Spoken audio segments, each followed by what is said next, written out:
Good afternoon students. দেখো আমি তোমাদের আজকে পরের প্রশ্নমালা প্রশ্নপত্র 5 নিয়ে চলে এসেছি। প্রণবেশ জানা চতুর্থ শ্রেণীর বই।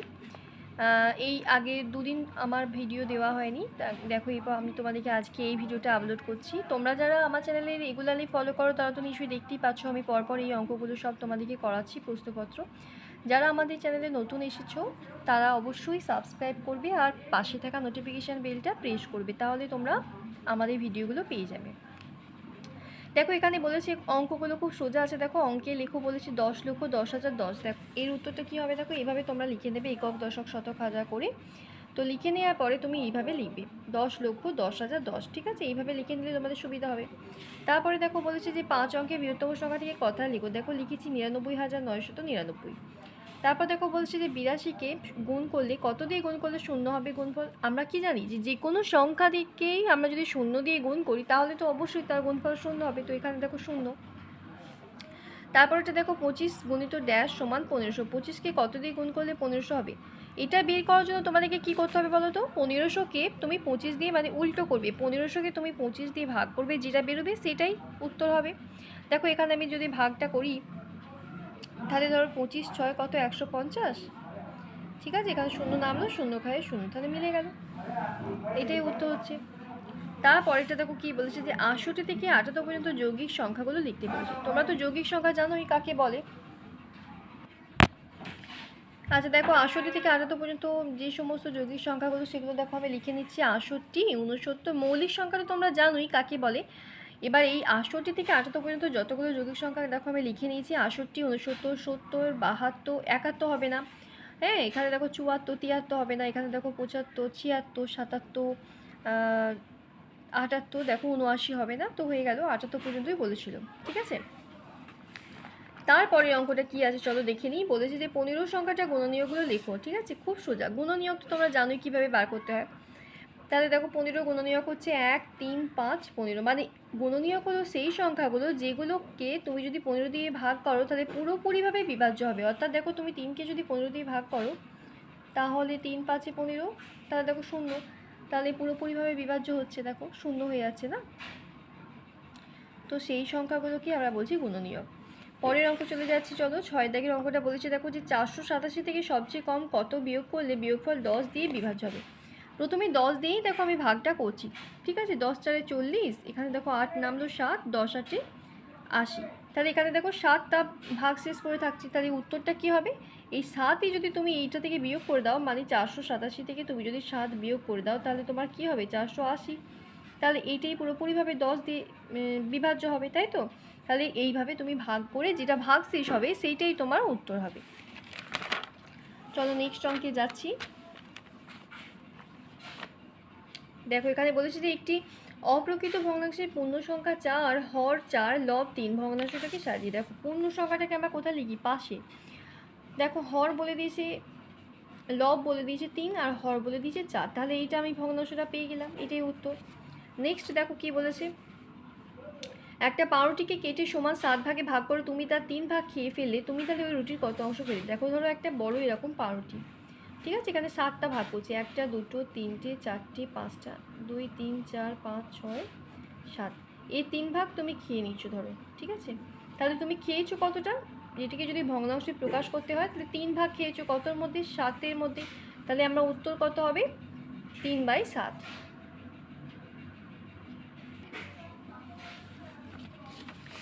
দেখো এখানে বলেছে যে প্রতি ছাত্রছাত্রী 25 পয়সা করে চাঁদা দিয়েছে, তাহলে 44 জন ছাত্রছাত্রীর ক্লাসে মোট কত চাঁদা উঠবে, ঠিক আছে? দেখো 25 জন ছাত্রছাত্রী চাঁদা দিয়েছে কত করে বলো? 25 পয়সা করে 44 জন চাঁদা দিয়েছে, তাহলে কত পয়সা হবে? এটা আমি গুণ করলেই পেয়ে যাচ্ছি। দেখো 1100 পয়সা। 1100 পয়সাকে তুমি যদি 100 দিয়ে ভাগ করো তাহলে তাহলে কত হবে? 1100কে দেখো তুমি যদি 100 দিয়ে ভাগ করছো, 11কে 11 শূন্য, এটাও শূন্য বসলো, আবার শূন্য নামালাম, শূন্য শূন্য মিলে গেল, তাহলে আমার 100 টাকা উত্তর হলো এই। তাহলে আমার কি হলো দেখো,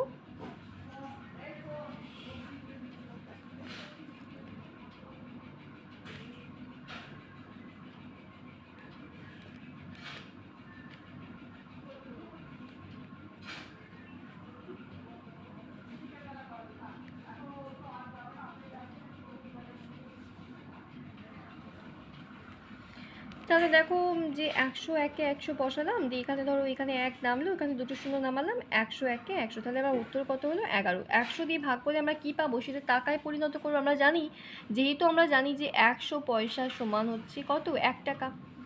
1 টাকা, তাহলে 1100 পয়সা সমান কত, 11 টাকা, পেয়ে গেলাম। এরপরে অঙ্কে নেক্সটে দেখো চলে যাচ্ছি, এখানে একটা সরল দিয়েছে, চলো আমি তোমাদেরকে করে দিচ্ছি সরলটা। 32 বিয়োগ 6 যুক্ত 28 বিয়োগ 21, এখানে দেখো বিয়োগ 37 বিয়োগ 12। আমরা দেখো প্রথমে 32 থেকে 6 বিয়োগ করছি 26, তার সঙ্গে এখানে দেখো যুক্ত আছে, দ্বিতীয় ব্র্যাকেটের মধ্যে দেখো 28 থেকে 21 বিয়োগ করলে 7, প্রথম ব্র্যাকেট খুলে নিয়ে এখানে লিখে দিলাম, বিয়োগ বাইরে যেটা আছে দেখো সেটা আমি লিখে দিলাম। তো এখানে হলো 33 - 25, এখানে উত্তর কত হলো 8। তারপরে দেখো এখানে কি বলেছে, নেক্সট দেখো নিচের ভগ্নাংশগুলিকে ক্রম অনুসারে সাজাতে বলেছে, ঠিক আছে, মানের ক্রম অনুসারে ছোটো থেকে বড় অনুযায়ী সাজাই।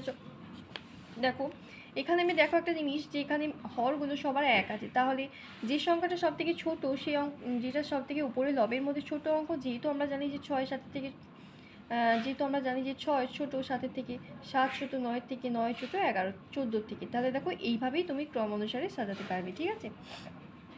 এই ভগ্নাংশটা ছোটো হচ্ছে, তারপরে এইটা, তারপরে এইটা, তারপরে এইটা, এইভাবে হবে। এটা খুব সোজা অঙ্ক।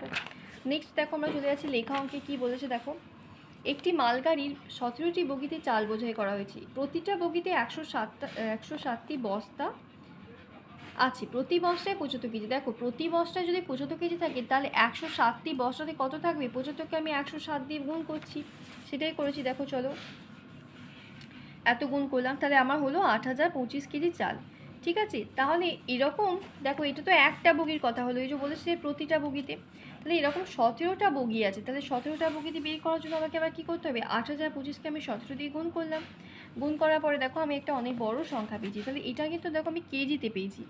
এবার কেজি থেকে আমাকে এখানে কি করতে বলেছে, কুইন্টাল, তাহলে আমরা কি করবো বলো তো, এখানে 100 দিয়ে ভাগ করে দেবো, যেহেতু আমরা জানি যে 1 কুইন্টাল সমান 100 কেজি, বা ধরো 100 কেজি সমান 1 কুইন্টাল, তাহলে এত কেজি সমান কত, 100 দিয়ে ভাগ করে দিলাম, দশমিকটা কী হবে, 2 ঘর আগে বসে যাবে, তাহলে এত কুইন্টাল। এটাই উত্তর হয়েছে আমার।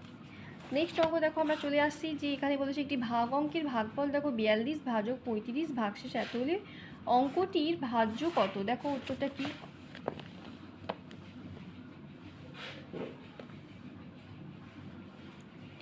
দেখো ভাজ্য সমান ভাজক গুণিত ভাগফল যুক্ত ভাগশেষ, এখানে দেখো 35-এর সাথে 42 গুণ করছি, যুক্ত 17।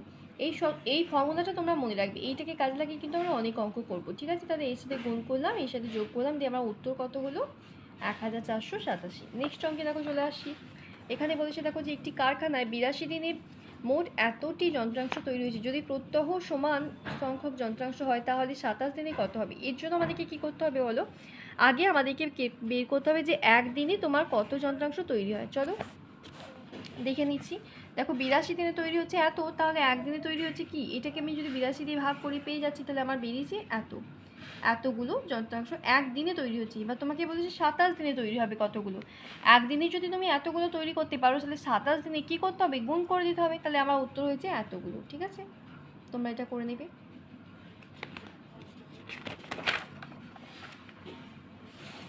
তারপর চলো এই অঙ্কটা কী বলেছে পড়ে নিচ্ছি।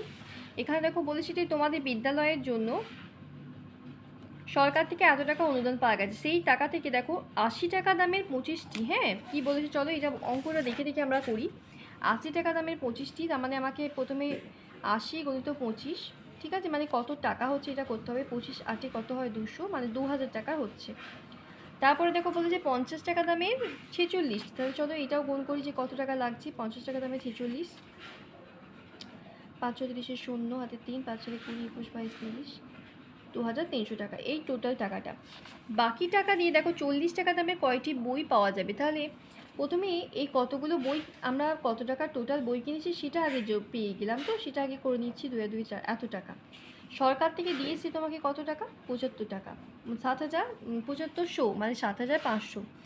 আমার বই কেনা অলরেডি হয়ে গেছে 4300 টাকা, তাহলে আমাকে বাকি টাকা এটা বের করবো কী করে, আমাকে বিয়োগ দিতে হবে, তো বিয়োগ করছি। দেখো মোট টাকা এটা, আর এটা হচ্ছে তোমার বাকি, তাহলে 0 2 এইটা।